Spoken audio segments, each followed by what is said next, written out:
His name was Michael Carter. Michael was homeless now. But once, he had everything. A life he never thought he'd lose.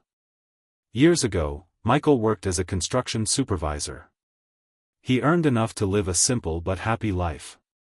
He owned a small apartment, drove an old car, and every evening he came home to his wife Emma and their young son Daniel.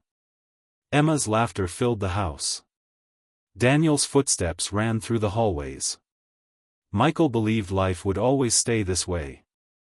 He was wrong. The accident that changed everything.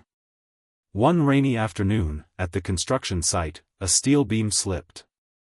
Michael fell. The pain was unbearable.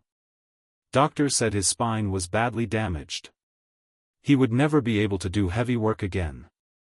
The company paid compensation, but it wasn't enough. Bills started piling up. Then came the second blow. Emma was diagnosed with cancer. Chemotherapy. Hospital visits. Medicines. Michael sold his car. Then his furniture. Then, their apartment. Finally, they had nothing left. A promise on a hospital bed. One quiet night in the hospital, Emma held Michael's hand tightly. Her voice was weak, but her words were clear. "Michael, please don't give up. Teach Daniel to stay kind, even if life makes him poor." That night, Emma passed away. Michael cried like a child. From father to stranger. Michael tried everything. He worked small jobs. Cleaned streets. Washed dishes. But his injured back failed him again and again. One day, child services took Daniel. Michael begged. He cried. He promised he would fix everything. No one listened. That day, Michael didn't just lose his son. He lost his purpose. The man under the bridge. Years passed. Now Michael slept under bridges, survived on leftovers, and spoke to God more than people. That night, the cold was brutal. His hands were numb. His breath came out like smoke. Across the street, a group of well-dressed people exited a luxury restaurant. Among them was Sarah Williams, a successful journalist. She noticed Michael. Something about his eyes stopped her. She walked closer. "Sir, are you okay?"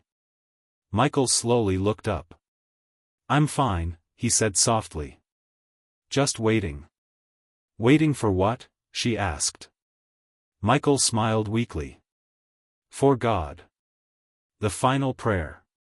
Michael stood up with difficulty, faced the sky, and whispered. "God.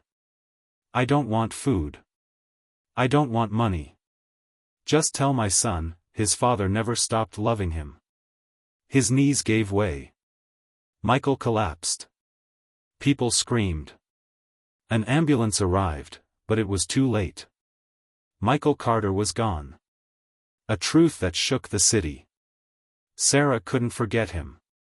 She wrote an article titled, "A Poor Man's Final Prayer."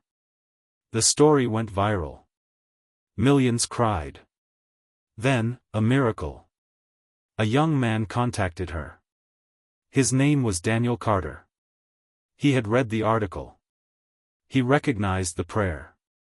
"That was my father," he said, shaking. A son's tears. Daniel stood where his father once sat. He placed flowers and whispered, "Dad. I heard you. I'll live the life you prayed for."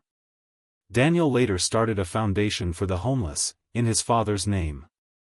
And under the Brooklyn Bridge, a small plaque now reads, "Michael Carter. A poor man with a rich heart."